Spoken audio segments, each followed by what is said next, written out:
Здравствуйте, дорогие зрители. Это опять передача «Точка кипения», канал «Вестник Кавказа». Я опять Эльмар Гусейнов, и мы опять беседуем с Максимом Шевченко. Сегодня мы хотели бы поговорить немножко о Льве Толстом. Ну, в частности, о его отношении к Кавказу.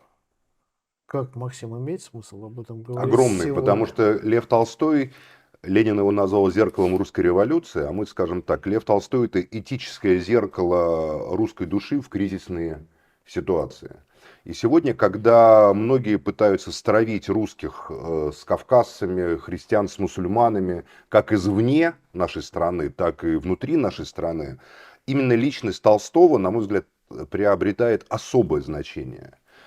Толстой — это был человек, который прошел глубочайшую долгую дорогу от романтика и офицера, который приехал на Кавказ с братом в 1851 году за подвигами, за романтическими там приключениями, потому что все читали там Бестужев-Марлинский омонат, там, значит, Печорин, там, который там Белла, Казбич, там, это вот эти вот все эти дела там и так далее. И романтизм, который еще тогда господствовал в русском самосознании, в русской литературе, определял во многом. А что такое романтизм? Романтизм — это вот есть обстоятельства жизни, там природа или какие-то обстоятельства, там рок, например. Есть герой, который там или цинично, как Печорин, либо там восторженно, но преодолевает это. Есть, как бы, это, конечно, калька была с французской и немецкой литературы, но в русской интерпретации это приобретало особый такой характер, потому что русская жизнь была настолько многообразна, и русские традиционные интеллектуалы сталкивались с таким количеством иноцивилизационных проявлений, не как французские офицеры, которые приходили в Алжир, отрезали головы алжирцам, складывали их, и потом считали, что это вот диалог такой с исламским миром. А русские традиционно, как будто тут татары, там, понимаешь, еще кто-то, приехали на Кавказ. Кавказская война. Ну, понеслось. Знаешь, там подвиги и так далее. Печорин. Печорин, даже вот если взять, допустим, Белла, один из самых ужасных, чудовищных рассказов, фактически это сообщение о военном преступлении, который Лермонтов, будучи гениальным писателем, один из величайших русских вообще писателей, так описал, что с одной стороны это как бы романтика, там Кавказ, офицер, там, лошадь, там, значит, девушка, Казбич, там романтика, убили, ну просто мереме какой-то, да. А если присмотреться, то внутренняя честность Лермонтова, его правда, хотя Лермонтов был лихой человек, он был очень храбрый человек, и он сам рвался в бой, но участвовал в этой экспедиции в боях на Валерик, да, вот эта река знаменитая, поэма Валерик у него есть. А его честность внутренняя не позволила ему соврать. Он написал, как русский дворянин похищает, исходя из сладострастных пожеланий, девушку невинную, кавказскую, да, там есть ложь, что якобы брат ее обменял на лошадь, это абсолютно невозможно. Во-первых, брат бы не мог принять такое решение, будь он даже бег или не бег. Это выдумки, такие в стиле романтического такого. Но он ее похищает. Он делает ее своей любовницей, фактически, рабыней, наложницей. А потом, когда он ее разлюбляет, ну, извини, Белла, там, как хочешь, так и живи. И Белла погибает. И погибает Казбич, который на самом деле положительный герой в этом мире. Потому что Казбич не действует согласно правилам, согласно законам своего народа, согласно правилам ислама, согласно тому, как люди жили на протяжении столетий. Действие Печорина с точки зрения, если посмотреть на него другими глазами, это действие преступника, который просто похищает молодую девочку, делает ее своей куклой, игрушкой, а потом по этому поводу что-то пишет в дневнике. И единственный человек, который делает ему замечание по этому поводу, это Максим Максимович, такой как бы моральный авторитет, капитан старый, который прожил жизнь. И вот это вот, на самом деле, вот флер, он сопровождался. Проблема русских была, то есть не проблема, а спасение. В том, что в отличие от французов, которые там переехали в Алжир, Тунис, там вырезали и кровью залили все там, типа с беями, там, как они говорят, с беями воевали, да, Тут это было тесное соприкосновение, которое постоянно длилось. Это не колониальная была, по большому счету, это не колония была. Это было расширение территории, поэтому кавказцы, кавказские элиты, они как бы включались в русское общество. Тяжело, постепенно, там где-то, где были ханы, Дагестан, там это проще происходило. Просто дай какому-нибудь хану там звание генерал-майора, царская армия, раз, он сразу говорит, о, хорошо, там, все отлично, или Шамхалу, да, там, или в Закавказье, в Азербайджане, то же самое, где была аристократия. Проблема с чеченцами была в том, что у них не было аристократии. Некого было включать. Звание генералов давать было особо некому в Чечне. Поэтому с 1939 года, когда Шамиль и из-за Хульго перешел в Чечню, для Чечни наступает ад, кошмар. Кунтахаджи, учитель и духовный наставник чеченского народа, который призывал к миру с Российской империей, он, значит, умер не в почетной ссылке, а от голода практически, по-моему, в Новгородской или Вологодской области, там вот на севере, в страшных чужих местах. Как и шейх Мансур, до этого единственный имам, которого они признают как имамом всего Кавказа еще в 18 веке. То же самое. Поэтому и на чеченский народ обрушился ад, начиная с 1939 года. И в этот ад, 1800, да. да, в этот ад попал Лев Николаевич Толстой, который туда уехал романтиком таким, сейчас мы там, Белла, там так интересно, туземцы, там романтизм такой, понимаешь, там горы там и так далее.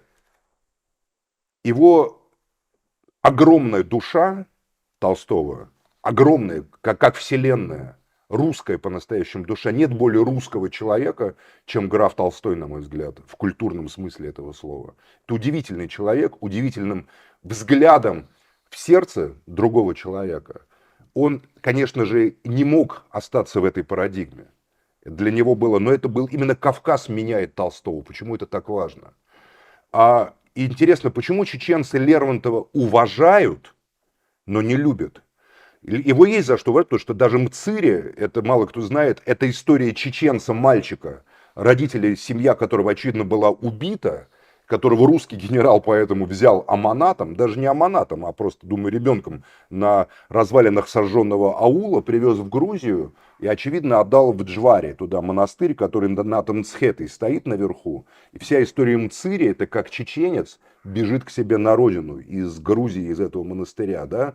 Если читать ее не романтически, там, просто там беглец, так вот сюжет банальный. Вся французская литература, ты знаешь, этим пронизана. Там, да, там сидит Андре Шенье там, в крепости и пишет, знаешь, романтически. Ну, он, правда, реально сидел там в замке Андре Шенье, но все равно все подорожали. Байрон там где-то ходит, Байрону все подорожают. И тут, значит, раз, реальность, привязка к местности, культурный контекст Кавказа. Это на самом деле мало кто понимал и понимает, как Кавказская война и Кавказ преобразила вообще русскую культуру, русскую литературу. Сегодня все, кто продуцирует ненависть к Кавказу, это не русские, на мой взгляд. Это постмодернистские такие симулякры русских. Потому что Лев Николаевич Толстой, он явил собой русского человека в полноте. Приезжает туда романтически, сейчас я увижу Мцири, как интересно, там аманат какой-то бежит из монастыря, он Белла где-то там, ага, а вот там Казбич, вот там на Аргамаке скачет. Ну, сейчас там мы вот Кавказ, тут шашлыки, там газыри, да, значит, там Печорин, все дела.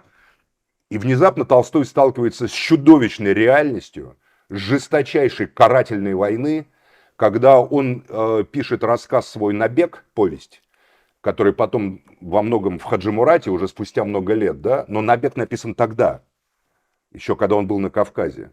Это описание похода на, по-моему, аул Гихи. Это описание чудовищной карательной экспедиции, когда бессмысленность поразила Толстого. Там рождается Лев Николаевич Толстой. Чеченцы его очень любят.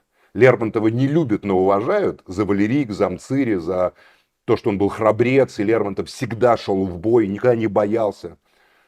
Причем он даже, если ты помнишь, в «Герой нашего времени», там говорит, Грушницкий какая-то не русская храбрость. То на левом фланге, то на правом машет саблей. Да. Какая русская храбрость? Ну, просто вот такая. Вот идти как бы не бояться, не кланяться пулям. Да? Лермонтов был такой. Не любит, но уважает. То Толстого они любят. Почему? За что? А потому что он показал, что русские это люди.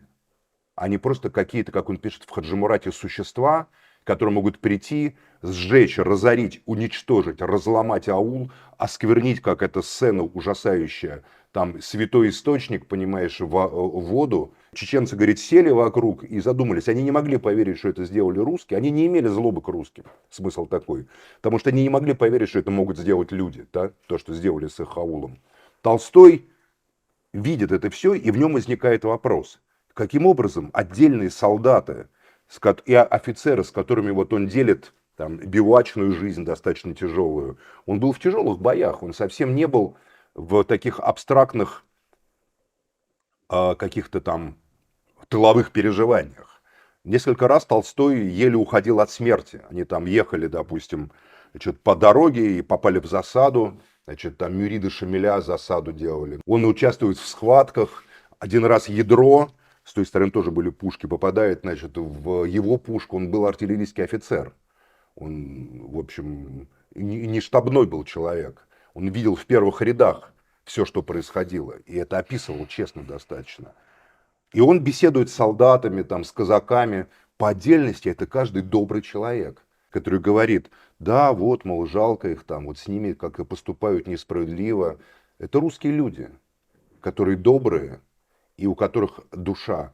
Но когда они, эти русские люди, становятся частью системы, роты, батальона, они совершают ужасающие преступления военные. И у Толстого возник вопрос, который он потом сформулировал, как его главная максима, вот толстовская такая. Как может так быть, что если злые люди объединяются ради злых дел, что мешает добрым людям объединиться ради дел добрых? В этом суть толстовства. Добрые люди, капитан Тушин.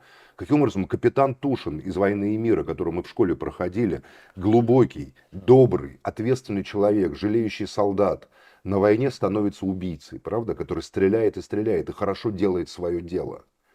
А на Кавказе Толстой увидел, что война идет не с французами, не с равным, не с превосходящим противником. Он увидел, как добрые люди, заботящиеся друг о друге, и ребенка пожалеет, вот так отдельно взятый солдат, понимаешь, и доброе слово скажет.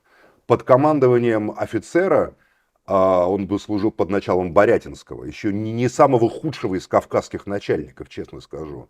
Борятинского, который через 3 года будет брать Шамиля, в 1954 году, да, как раз Толстой до этого как раз был практически, или в 59-м Шамиля, в 59-м, да, после Крымской в 59-м, ну, короче, Борятинский, да, после Крымской войны, да, и, в общем, Борятинский имел какое-то понимание, как надо разговаривать, там, какое-то глубокое, но все равно Толстой ужасается тому, что он видит. И в нем происходит именно, рождается Толстой там на Кавказе. В Севастополе едет уже Толстой. Не офицер Толстой, который хочет как бы, там вот сейчас мы там под огнем постоим. Он храбрец, он ничего не боится, Толстой. Но это очень храбрый человек. Это человек древнего, не просто дворянского, а аристократического русского рода. По русским меркам Толстые это аристократия, высшая аристократия в родстве с царями. Толстые, да, это древний, значит, татарско-русский род, да, Толстые, то есть граф, он богатейший человек, достаточно только ясное количество домов в Москве посмотреть, да, которые были связаны с... Это и была его собственность, сейчас в центре находится, тогда это была окраина, каждый домик вот этот маленький, это огромный сад в Москве, его имение, Ясная Поляна, огромные владения, огромные там имения, огромное количество крепостных душ, у Толстых, там тетка богатая очень, да, и много чего еще. Но как? Почему мы, люди, можем творить вот это? Это и есть пробуждение русского. Ленин назвал его зеркалом русской революции. С точки зрения марксиста Ульянова, Ленина, это было, Толстой был как бы немножко как бы вот как бы недоделанный. Почему? Не до конца понимал классовую борьбу, прибавочную стоимость, вот это вот пролетариат там и так далее, да, вот, что диктатура пролетариата является высшей формой политического устройства. Он как бы застрял в этическом таком поле, хорошее, плохое, быть хорошими людьми. С точки зрения Ленина, это все было человеческое, слишком человеческое, да, как сказал Ницше, потому что Ленин был ницшанцем, помимо того, что он был марксистом еще. Человеческое, слишком человеческое, и, мол, вот, да, ну недопонимал Толстой про диктатуру пролетариата, но русская революция, Ленин тут очень точно определил, она была этическая, крестьянская. Крестьяне восстали не потому, что им плохо жилось. Читаешь там какую-нибудь «Жизнь Клима Самгина», кому плохо, кому хорошо, кто возил на рынок зерно, кто не возил, кто-то жил бедно, кто-то богато. Потому что все ощущали ужасающую несправедливость системы. Ужасающую несправедливость. Вот эту этическую несправедливость, напомню, Ленин там говорит о том, что Толстой среагировал на порку крестьян. Говорил, как можно пороть людей, да, крестьян. В начале 20 века дворян вот не порят, например. Когда студенты выпороли, Вера Засулич пришла и выстрелила в Трепова знаменитого. Да? Студента тронули. А крестьян или там простых людей можно брать, раскладывать и публично пороть. Это империя, это государство или евреев взять и выгнать из Москвы, как в 1891 году это сделал, значит, Александр III, да, выселил просто людей там, купцов богатых оставил, а бедных выселил просто. Почему? За что? Потому что еврей. Левитан очень поэтому переживал по-настоящему, это для него была огромная трагедия, для величайшего русского художника Исаака Левитана, друга Антона Павловича Чехова. Вот это вопросы, которые накапливались как ком, да, снежный. Почему так можно обращаться с кавказцами? Почему? Они что, не люди?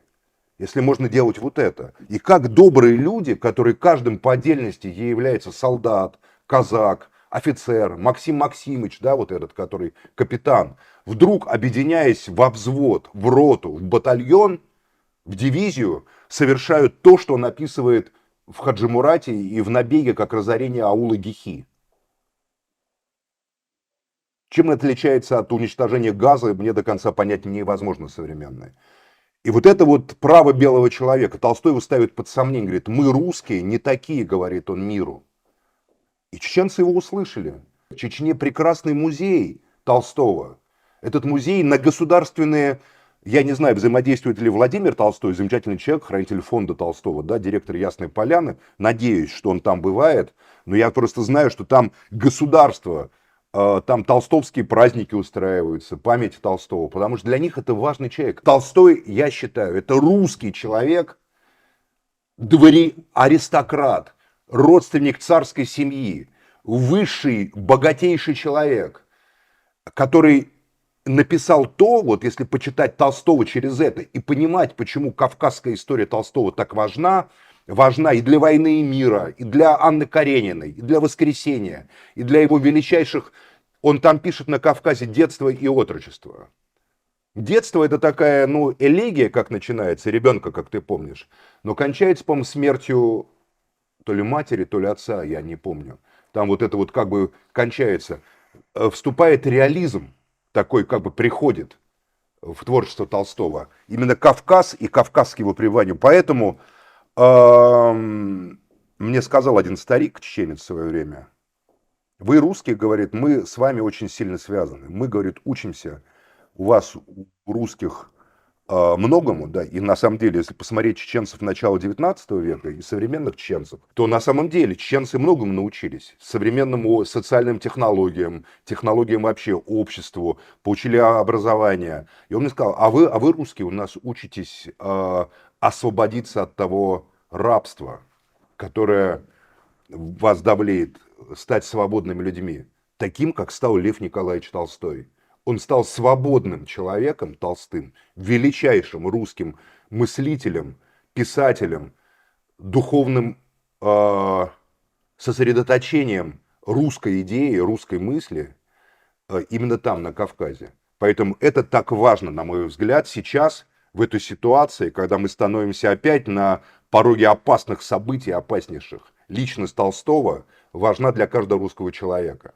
Это человек, который поднимается над эпохой своей, который настолько эту эпоху жестокую, ну, как и всякая жестокая эпоха, опережает, и именно дает вот эту позицию человечности, которая, на мой взгляд, и становится квинтэссенцией русской культуры. Поэтому я считаю, что эта тема важнейшая, дорогой Эльмар. Да, я сейчас подумал о том, что Толстого ведь очень много и мощно в виде нацпроектов экранизировали в Советском Союзе, да. «Война и мир» — это был национальный Кастрировали проект. фактически его духовные эти самые. Платон Каратаева пытались представить таким, знаете ли, каким-то советской интерпретацией. Платон Каратаев такой как бы недоделанный проповедничек какой-то такой. Вот он тоже не марксист, он как бы не понимает ничего про классовую борьбу, диктатуру пролетариата, а он просто говорит: эх, барин, барин, ты все счастье ищешь, а если, барин, ты внутри себя счастья не найдешь, то и вовне его никогда для тебя не будет. Смысл такой, то, что говорит Каратаев. Как он принимает смерть, когда, значит, Пьер видит. И Пьер в этой интерпретации какой-то тоже дурачок такой, понимаешь? Такой Пьер там недопонимает все, что-то такое. И Андрей такой, как бы странный, одинокий. А это разные грани личности самого офицера Льва Ага. Николаевича Толстого, который, ну, скажем так, соразмерен Андрею Болконскому, потому что граф Толстой и князь Болконский – это одного уровня социальный статус. Это высшая аристократия Российской империи. И одновременно значит, Пьер Безухов он, интеллигент, образованный, ущий, это вторая часть его души, ищущий, да, и он встречается с Платоном Каратаевым, с правдой, которая связана со смертью, да, с самопожертвованием. И это, понимаешь, чем больше я живу, тем больше для меня раскрывается Толстой, как вселенная его.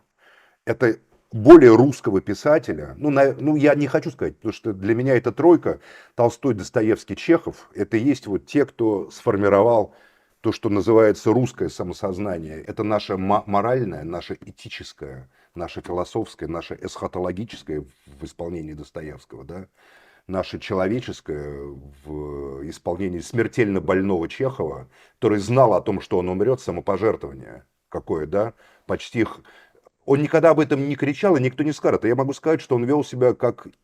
Он не религиозный был человек, Антон Павлович Чехов. Он вел себя как христианин, он уподоблялся Христу. Он был смертельно болен. Он лечил других людей, он писал, он до последнего момента своей жизни он работал, он думал о людях. И если прочитать его жизнь, то это бесконечный труд, бесконечное самопожертвование, бесконечное служение людям даже в его рассказах, в его этом «Во враге» одной из таких страшных последних повестей, да, про человеческие нравы. И в его, конечно, работа доктора в Мелехова тоже поражает воображение, как он лечил крестьян, как он их принимал у себя, как он построил для этого дом. Поэтому, но Толстой, на мой взгляд, выделяется даже из этой великой тройки.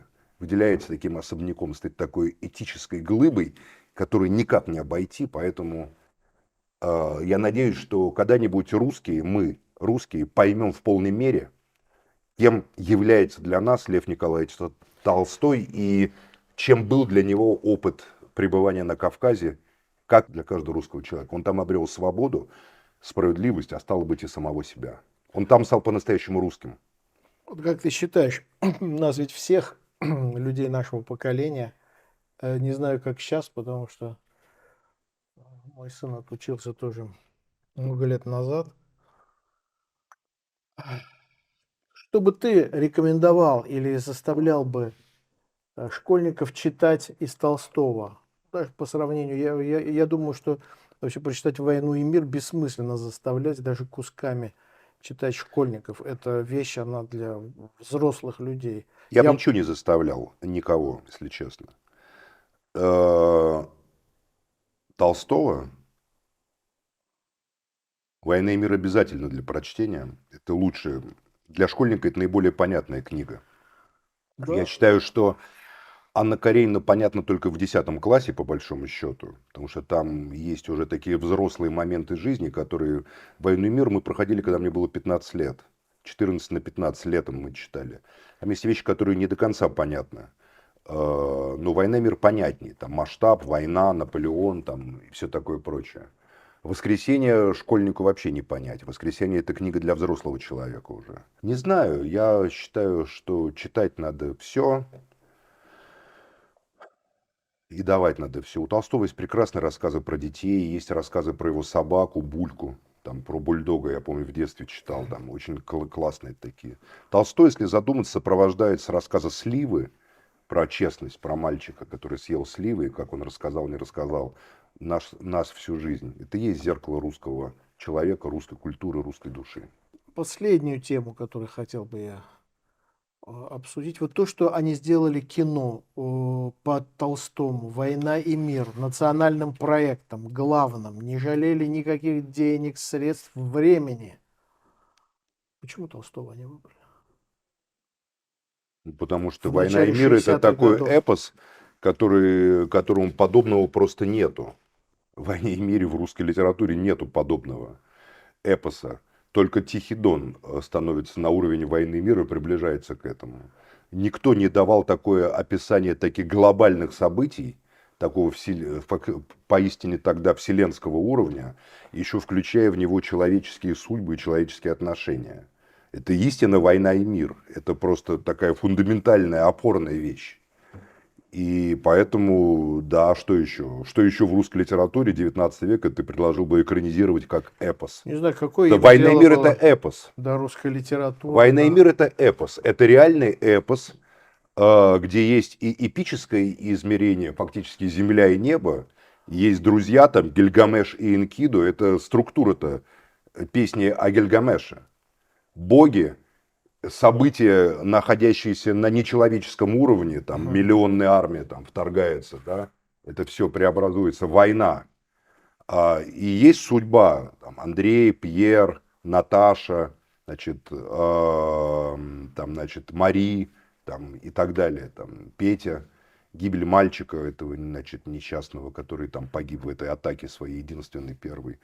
Поэтому, а что еще экранизировать? Больше нечего экранизировать. Это самая большая книга русской литературы. Ну что ж, хорошо. Надеюсь, вам было интересно. Я уверен, что вам было интересно. Мне было необыкновенно интересно сейчас, сегодня слушать Максима. Как всегда, но сегодня это было такое пиршество ума и разума. Поэтому ставьте лайки, смотрите, читайте Толстого. Вот. Это передача «Точка кипения», где говорят не только о кризисах на Ближнем Востоке или где-то еще, и об американском империализме. Вот. Я Эльмар Гусейнов, ведущий передачи «Точка кипения» на канале «Вестник Кавказа». И сегодня с Максимом мы говорили неожиданно, но, правда, мы долго готовились, друг друга подзуживали о Льве Николаевиче Толстом. Спасибо, Максим, и до новых встреч. До свидания.